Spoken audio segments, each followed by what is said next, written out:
Good evening, friends. So we are back with our third lecture on Indian polity, and this lecture is the continuation of our previous lecture of theory of separation of powers. And today we will deal with a very interesting concept, that is doctrine of checks and balances. What essentially is doctrine of checks and balances? It is simple. Doctrine of checks and balances is the reason. Mark my words, it is the reason for which we need the theory of separation of powers. Essentially, while we were conducting the separation of powers, we wanted to avoid the concentration of all the three powers of the government, that is legislature, executive and the judiciary, in a single person or a single entity, to avoid his authoritarianism and tyranny on his citizens. So we were separating the three functions of the government. And while we were separating the three functions of the government, so each and every branch of the government puts checks and balances the other parts of the government. That was the very reason for the theory of separation of powers. I repeat, while we were separating the three functions of the government, the reason was simple, that one function could put checks and balances on other function of the government, and simultaneously the other function or the other wing of the government could put checks and balances on the first wing of the government, and the first wing again on the third wing. So this was essentially a concept in which government is regulated, or one branch of government is regulated by other two branches and vice versa. So let us dive deep into the theory of separation of powers and the checks and balances doctrine which was derived from it.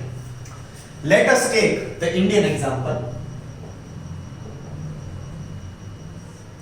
In the Indian government, the three wings of the government are divided into the legislature,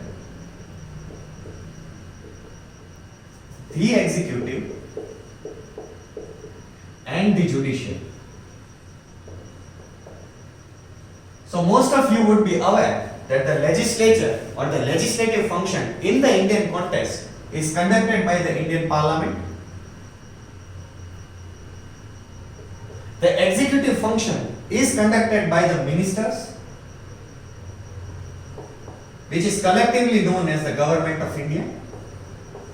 And the judiciary function or the judicial function is primarily covered by the Supreme Court of India. So in the Indian concept or in the Indian context, we have these three functions which are conducted: legislative function which is conducted by the Parliament, the executive function which is conducted by the Government of India, and the judiciary function which is covered by the Supreme Court of India. So let us see how these three functions put a check and balance on each other. Every one of you must be aware that the widest power or the administrative and the execution of laws are carried out by the executive. The executive is the organ of government which wields the widest power. Classically, this is the concept which everyone has in their minds. So, the government of India is kept into check and balances by both the legislature as well as the judiciary. Let us see how.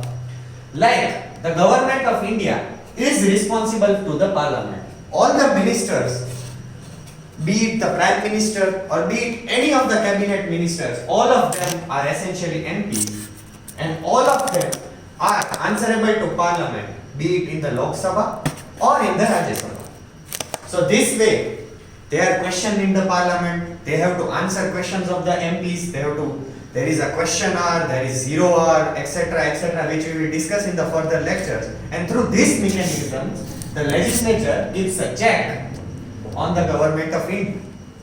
Similarly, even the judiciary or the Supreme Court gives a check on the executive actions of the government of India. Like, for example, if a minister has passed an order of something that is illegal or something that is not in accordance to the constitution. So what does the Supreme Court does in this case? The Supreme Court will declare this order as null and void. Null and void essentially means that this order is not in line with the constitution or any of the laws existing in the Union of India. So this way the Supreme Court or the judiciary can keep the executive accountable and prevent it to provide a rule of tyranny to the citizens. Similarly, legislature, the legislature which makes laws is also kept in a check by the judiciary. If the laws are again they are illegal or unconstitutional, then the judiciary can declare the laws as null and void. And similarly, the judiciary is also kept into check by the executive because the appointments and the transfers, etc., all are one way or in the other in the hands of the executive. So in these ways, the legislature, executive and judiciary, the three organs of the government, flow together and together with combined effect, and together they are keeping a check and balances on each other, and if these balances are properly maintained, then there is a rule of law in the country and the country moves leaps and bounds into development. So after the theory of checks and balances, we will look into a concept that is known as constitutionalism. Constitutionalism is very simple concept. In the first lecture we discussed the use and the definition of the constitution, and from that definition the term of constitutionalism is derived. In the further slide we will see the textbook definition of constitutionalism, which states that constitutionalism is an idea often associated with the political theories of John Locke. John Locke was an American thinker who propounded this idea of constitutionalism, and John Locke said that the government can and should be, mark the word should, be legally limited in its power. We saw that the government wields enormous power.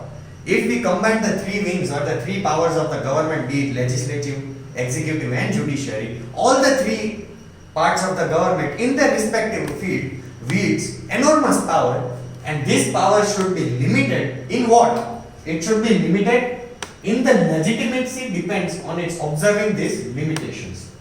So this power should be limited by the checks and balances, and it should be limited by the rule of law. They have to go by the book. Rule of law certainly means that they have to go by the constitutional rules. And this legitimacy of the government, when can we consider a government legitimate? When it is observing these limitations on itself. All of you would have heard, it is in the current affairs, that in Myanmar, a country that neighbors India, the military took over the government, and this government is considered illegitimate by most of the countries in the world. Why? Just simple reason, because this government does not follow the idea of constitutionalism. It has not limited itself into three branches, and all the three functions of the government, legislative, executive and judiciary, are all concentrated into the hands of military. So all the countries which have a democracy like the United States, UK, Germany, etc., and to a certain extent India also, is not considering the military rule in Myanmar as legitimate. So this was the simple concept of constitutionalism, and I thank you for listening to this lecture. In the further lecture we will start with the three organs of the government, starting with the Union Executive, and then we will move forward with legislature, finally judiciary, and we'll continue our journey into Indian polity. Thank you so much.